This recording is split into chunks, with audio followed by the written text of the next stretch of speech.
CHGO White Sox pregame show, presented by DraftKings Sportsbook, America's top-rated sportsbook. Download the app today and use promo code CHGO when you sign up. Welcome into Studio A of our CHGO offices here in the West Loop of Chicago. I'm your host, Sean Anderson. You can follow me on Twitter at Sean_W_Anderson. Alongside me, the full CHGO White Sox crew. Not only is he on the table, but he's right there in person. It's Vinnie Duber. You can follow him on Twitter at Vinnie Duber. Guaranteed Rate Field is closed, so no need to be Southpaw today. You could also read Vinnie's written work at allchgo.com, where he has exclusive quotes from Andrew Benintendi about his power, and we'll have a little discussion on that right after I introduce Herb Lawrence. Hello. You can follow him on Twitter at Ecknerwall23. He's our CHGO White Sox community leader. Thank you, Stephen Nicholas, for producing the show, and shout out to Dougie and Connor for being in the chat. Make sure you're hitting that thumbs up button for hanging out.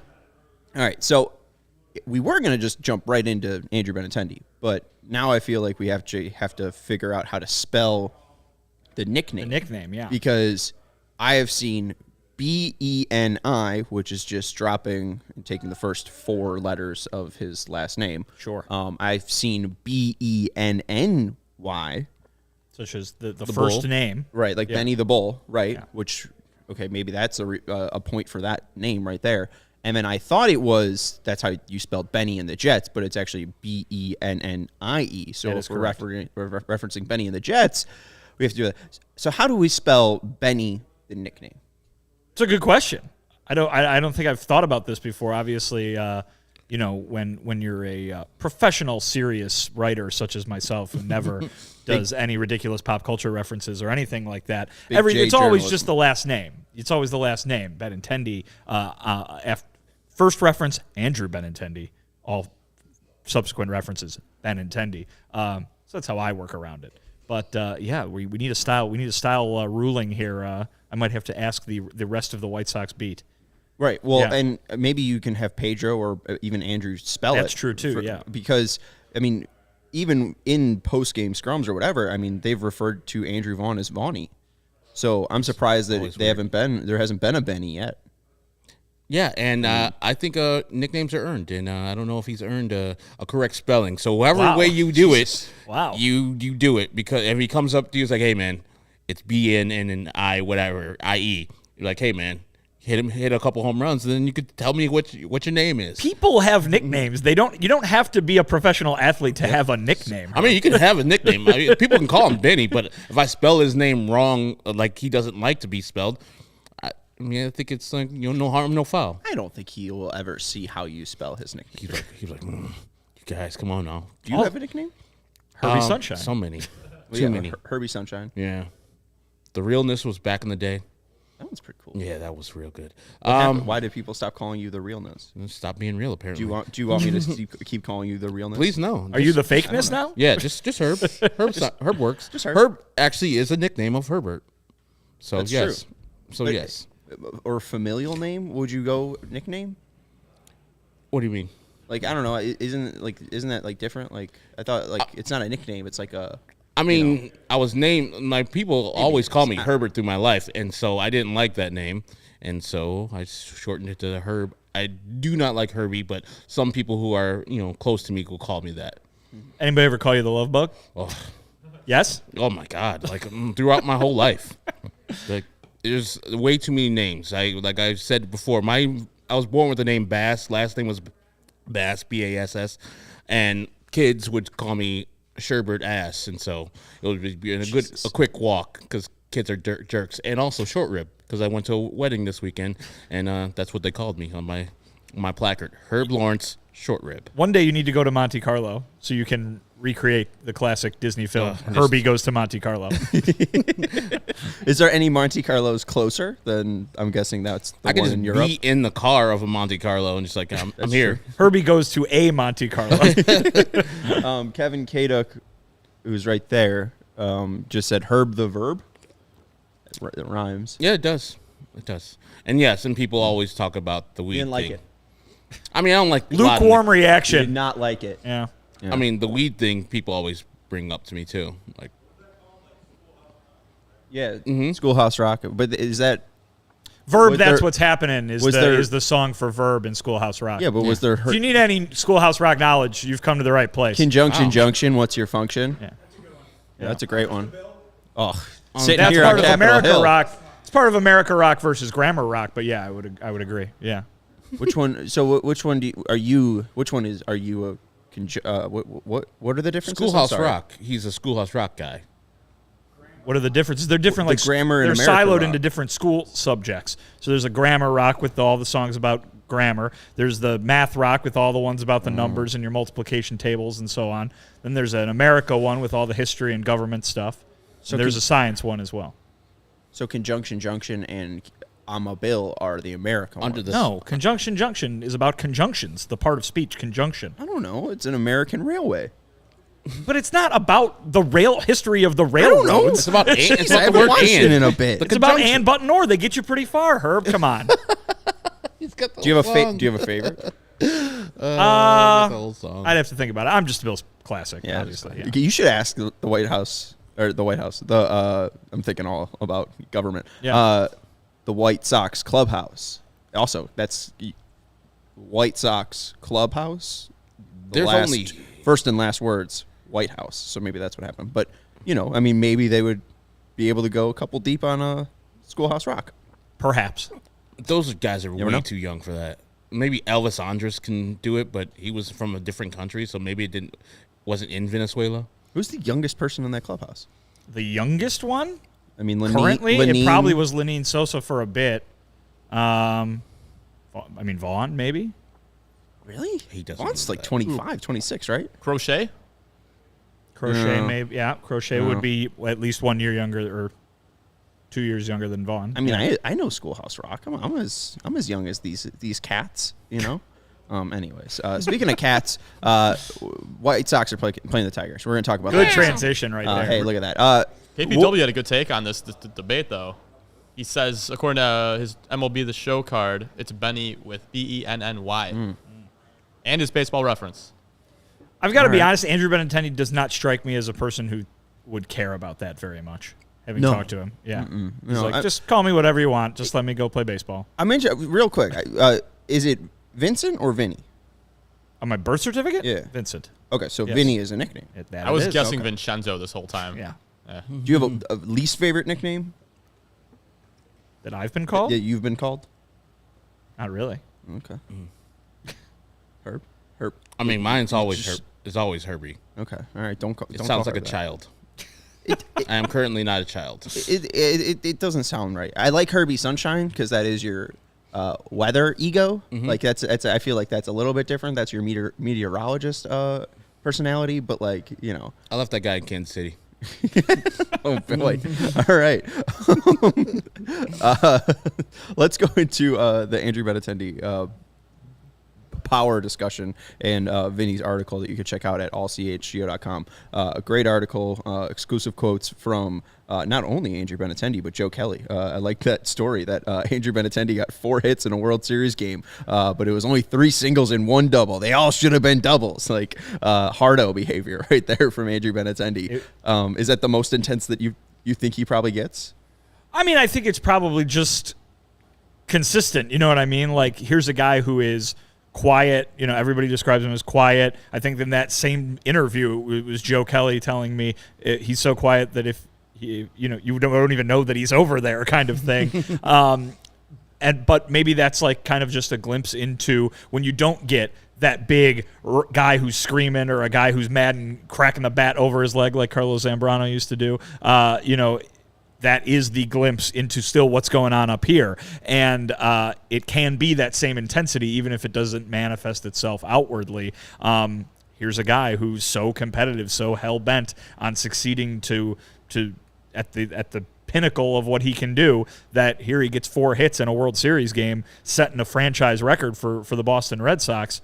And he's not thrilled about it. You know what I mean? Like, it would seem to me, again, you don't have to settle. You're able to do whatever you want. But I think that when folks look at somebody through a TV, they don't always get that. And so that's kind of the benefit of talking to these guys and hearing from them a little bit, is you kind of get a glimpse everybody kind of makes up their own mind about what they think these guys are doing and what they think these guys are feeling. When you actually hear it, it provides some more concrete ground to stand on in terms of what's going on in their head and what they're trying to do. Yeah, and Herb, I'm not sure what you've made of Benintendi yet. Obviously, I know I've been more of a hater, but you're saying he doesn't even deserve his nickname spelled right. So, I mean, hey, maybe you're more of a hater than I am.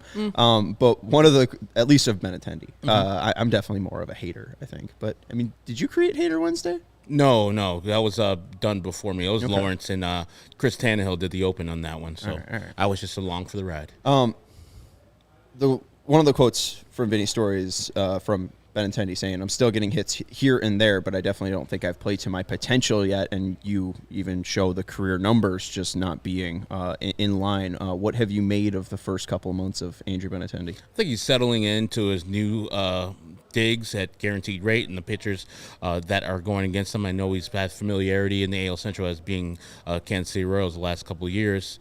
But the power thing is a little disturbing to me because of what I said before the year and what we have talked about of guaranteed rate, how right field is so inviting to hit home runs. And it seemed like, and he talked about last year and the year before in Kauffman Stadium, it's so cavernous and so big, and they're shifting on him. He tried to go the other way.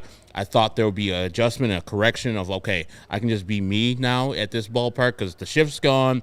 This ballpark is more apt to what I can do power-wise. But as we're going to see later in the show where you got the slide, he's not hitting a lot of balls to right field with authority or in the air at all. So I like the actual hit tool. He's impressed me with the hit tool. His eye has been pretty decent, but you got to show some modicum. I'm not asking for a bunch. 10 home runs. And so I can win this bet with Sean. But Very selfish. And also it would help the top of the order. I mean, when you got Tim, who's struggling mightily at the top of the order, and then Andrew Benintendi, who's just giving you singles and doubles, like, it's good. I like that he actually gets on base, but you don't pay that much money for a singles hitter. You pay that much money for a difference maker. And for him to be a difference maker, a couple balls over the fence would go a long way to help that out. Well, and it's like people, when I've shared that Michael Conforto has 10 home runs and Benintendi has 0, a lot of the responses that I've been getting is like, oh, Andrew Benintendi's hitting 272 and Michael Conforto's hitting 216. It's like, funny enough, I actually have the full baseball card. I'm just looking at one stat and you're looking at whatever. But you look at Benintendi, average is below the career average of 278. It's at 272. On base percentage, career 350. Right now it's at 330. Slugging percentage 426. It's right now sitting at 350. So it's not just the home runs. He's at average a 108 weighted runs created plus hitter. Right now this year, an 87 weighted runs created plus. So it's just like overall, he hasn't been able to show his normal tool. Even the on base stuff, like his walk rate. He's been swinging a lot, which I think is probably trying to find his swing. But even then, his walk rate is down about 2% than his career. So, it has been tough to even have him get on base consistently outside of the 10-game hit streak that he just had.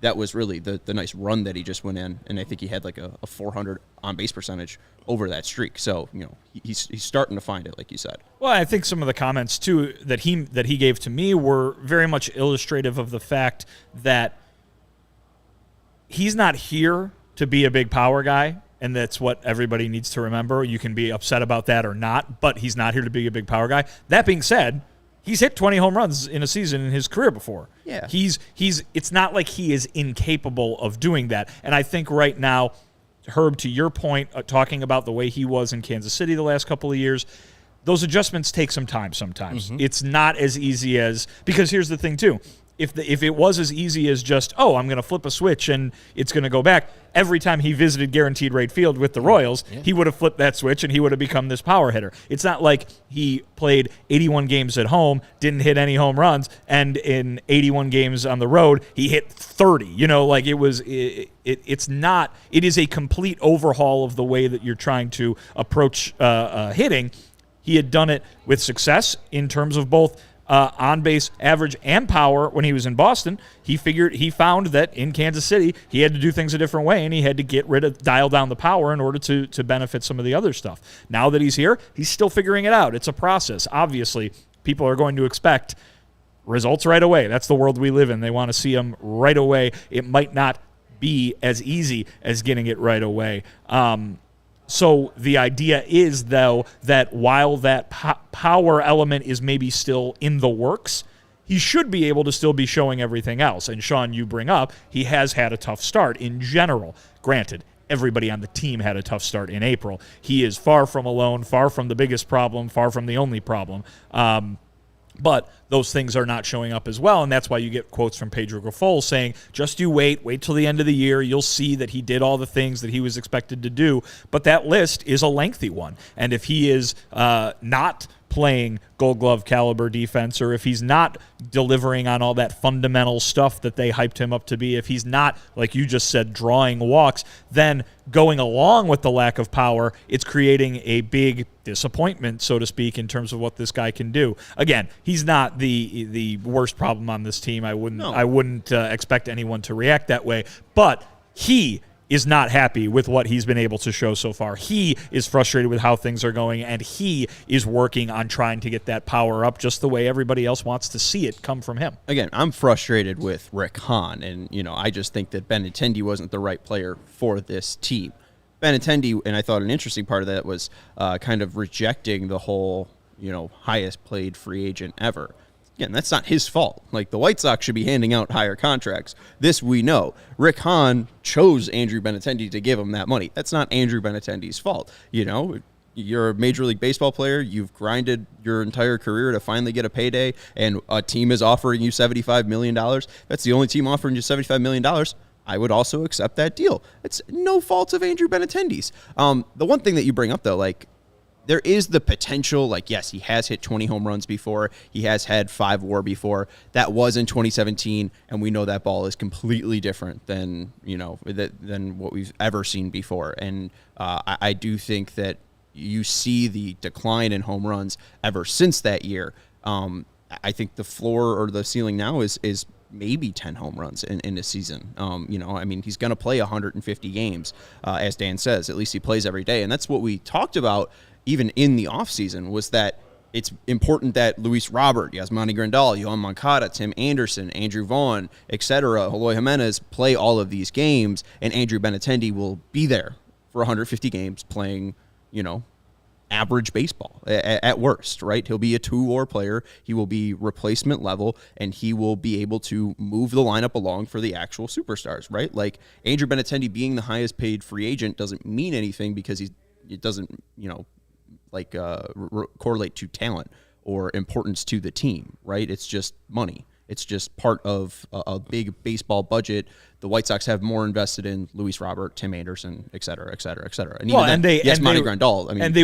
They were able to give that money to Andrew Benintendi because they brought up the guys who they thought, or they paid in trade capital, you could say, for the guys who they thought would be the big superstars on this team, as you mentioned, Eloy, Luis, and even Yohan Moncada. And to point out what Clark said, he said basically what we traded Madrigal for Benintendi, Madrigal became Kimbrel became Pollock spot, and money became Benintendi.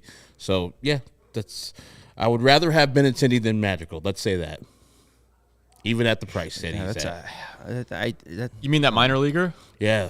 Oof. As of today. Okay, all right. So we don't need to start. Oh, no, we're dunking on this. I don't nope. need to. No. Dunking on him. Nope. No. Because someone even asked in the chat earlier, can we revisit the trade? And maybe we will, but I don't need it. Who cares? I care. Who cares? I care. I was lied to. You know what? It's been 2 years since the damn trade. And guess what? Are any of those players currently active on the Cubs or White Sox?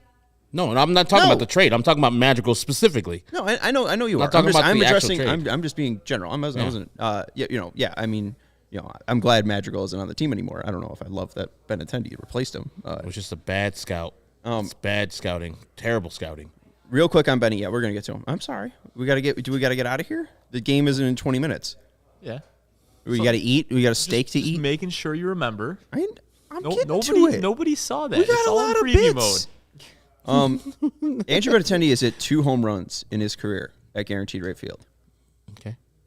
Can we guess the 2 pitchers that he hit him off? Ooh, what years? Okay. Got to give the years. Last home run he hit, May 2nd, 2019.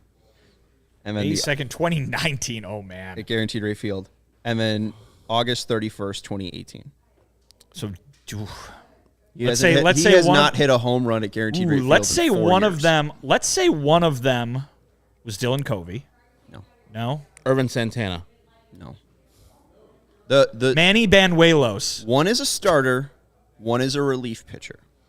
Raylo? No. But one is active. One is active. Lucas Giolito. Lucas Giolito is the last White Sox pitcher Andrew Benintendi has hit a home run off of. That was 2019. That was And then 2019. 2018 was a reliever Yes. during the 100-loss season. Whew, those relievers, Jesus. Bruce Rondon. Ooh. Luis Avilan. No. You're in the area. You're I mean, that's Of just, just garbage I pitchers. Joaquim Soria. you got the first initial right. Starts with a J. Hey, Sam, I'm wearing pants. Jace Fry. No. Jimmy Cordero? No.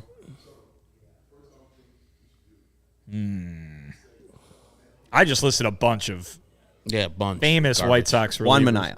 Oh, Juan Oh, Minaya. I- Okay. we could you have go. been here forever. Real quick, again, I'm not trying to. Sam's saying, I can't believe you're complaining about Benintendi. Sam, you complained about me wearing shorts. So, again, like, he plays a fine left field. Good is overrated. I mean, like, He has a gold glove. okay, so does Jason Hayward. And let's go ask the Cubs guys if they, think the Jason Hayward signing was good. Jason Hayward was famously known for playing a great corner outfield and not hitting the ball hard. I'm just saying, why are you ripping his defense? He has a gold glove. Take it easy. But I mean, Herb is Herb. You're mad. is Derek- You're mad he hasn't hit a home run yet, and so all of a sudden he sucks at everything. No, he can but do other things I said well. this last year. I said that he was overrated defensively. He's a fine left But yes, fielder. I what you're saying, Sean. But like you dunk on Derek Jeter all the time. winning a Gold Glove doesn't mean you're a good defender. But does it mean you're a bad one? It does. It means 'cause that he there's played like one 155 games. There's one specific example where Rafael Palmeiro played DH for most of the year and got the Gold Glove at first base. So I take Gold Gloves with a grain of salt. And as you know, Derek Jeter is one of the worst, if not the worst, shortstop historically. And he won like 5 or 6 Gold Gloves. It wasn't good. Yeah. I mean, I'm not trying to complain about him. He's fine. He's here to move the lineup. It's just he is underperforming. Like just compared to his career. That's all. Sorry to go on that Hey, ledge. Brett my bad. Breen, I don't know if Ingle's going to be back. We got our outfield's pretty solid, and they got Ingle in other players. I think. Yeah. So I don't think it's going to be a thing where they're going to sign Adam Ingle again. Well, He Adam, did ask in Charlotte. I mean, I wouldn't be completely shocked. I mean, they brought Alexander Colomé back. They didn't bring Alex Colomé back. They went out and signed someone named Alexander Colomé. Very true. He was worse than Alex Colomé. Well, the thing with Angle was he was getting to the point where the glove and the bat were both positives, and he's a guy that you not only really wanted to have in the outfield because of what he can do defensively, be that as a sub or whatever, but he was a guy who you were confident with when he came up to bat there for a brief time. Yep. And that was a great evolution of him as a player. Those days offensively were short-lived, Yes. and the last couple of years, the bat has not been there to match what we know he can do with the glove. And he didn't really get a fair shake out there in San Diego. They gave him $1 million major league contract, and he played like 5 games. That was it. And when Tatis came back, they're like, we're going to go with Grisham instead of you. Get off my team. Yeah. Because Trish Grisham sucks. Absolutely, he's terrible. But you can call him Grant Trisham if you spoonerism his name, if you flip the first initial and last initial, and that's funny. Mm-hmm. We're going to save the graphics for post-game because we want to talk about Benintendi anyways, so I'll save the quotes. Steven loves it. Steven's like, I knew it. I'm so I sorry. absolutely knew Well, it. now I'm off on this whole defensive thing. Who has a higher outs above average this year in left field? Jordan Alvarez or Andrew Benintendi? I mean, I can't imagine you would bring it up if it was Benintendi. So. They're tied. Same. -1, right? -1. Andrew Benintendi is 9th in outs above average for left fielders since 2021, for qualified left fielders since 2021, with a -1 outs above average. So, I mean, he is Again, fine to I didn't average. I didn't give him a Gold Glove. I know you didn't. Do you vote for gold? No, Rawlings. Rawlings just gives that out. That is not voted for by writers. Okay. Yeah. All right. Have you I was under the impression have that you ever voted for Andrew Benintendi for anything? I don't believe so. Okay. Yeah. Just wondering. Class president.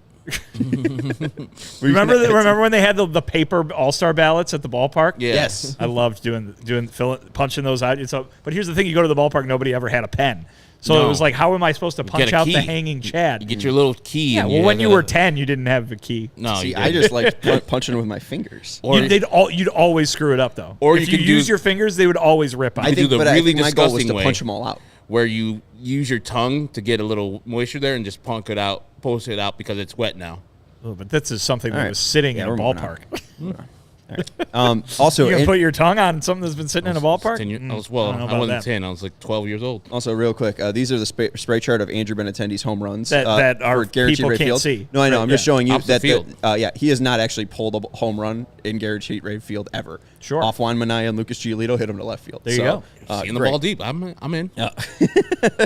Let's move on to the starting Sox and the starting pitchers, and then we'll get out of here. Since Steven has to go eat 2 sandwiches.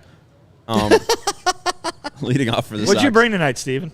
I don't even know how to describe it. It's spaghetti with meat on it.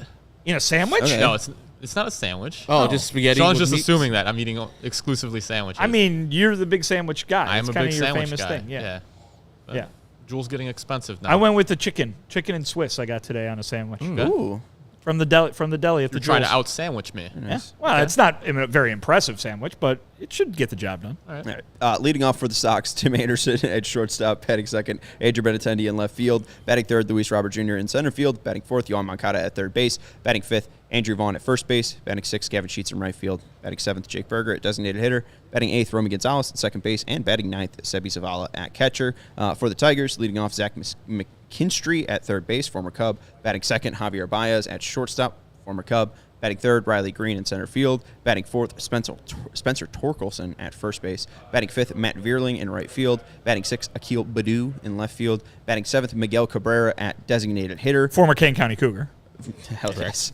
Batting eighth, Eric Honus Haas at catcher, and batting ninth, Andy Raul Ibanez at second base. I think it's just Andy Ibanez. But anyways, starting pitchers for the White Sox and Tigers, we got Giolito on the bump for the Sox, 59 2/3 innings pitched, 3.62 ERA, 55 hits allowed, 60 strikeouts, 12 walks, and an ERA plus of 121. Major league average is 100. And Alex Faedo, 15 2/3 innings pitched, a 4.60 ERA. He has allowed a home run in each of his 3 starts, 12 hits allowed, 12 Ks, 1 walk, 95 ERA plus. The White Sox saw Faedo last year, and not only did Yohan Moncada go deep off of him, but Andrew Benintendi did too? no. Oh. Andrew Benintendi has not faced Alex Faedo yet. It was somebody who's not on the team. Yes, it is. Currently. I looked it up. I forgot who it is. Adam Engel. It's not Adam Engel. Jose Abreu. Not Jose Abreu. AJ Josh Pollock. Harrison. No and no. Who did you say? Josh Harrison. Oh, Josh Jose Harrison. Abreu. No, you already said that. Jose Rondon. He wasn't on a team last year. No, he was not. And he was not a hitter. Mike Olt. I got the other 4 who are currently in the lineup who face Fido. So who was the other guy? He's currently a Met. James McCann. Danny He's an Mendick. Oriole. Danny Mendick. Danny Mendick. Oh, Danny Mendick. There you go. Yeah. But that day versus Faedo and Staff, well, I think Faedo went 3+ innings and got killed. I think the score was like 12-0 or something like that. 12-1, I think it was. 3 innings, 9 hits, 7 earned runs. Sox had 2 homers off him. The 4 players in the lineup today went 11 for 21 in that game. Vaughn 3 for 6 with a double. Robert with 1 for 4 with nothing else, just a single. 5 for 6, Yohan Moncada, home run, double, 5 RBIs. Sebi Zavala, 2 for 5, home run off of Alex Lang, and 3 RBIs. They had a field day off these Detroit Motor City Kitties. And hopefully they could do it again. Here's a weird stat I found. Lucas Giolito, in his last 7 starts against the Detroit Tigers, has a record, or the White Sox have a record of, in Lucas Giolito's last 7 starts against the Tigers, the White Sox have a record of 4-3.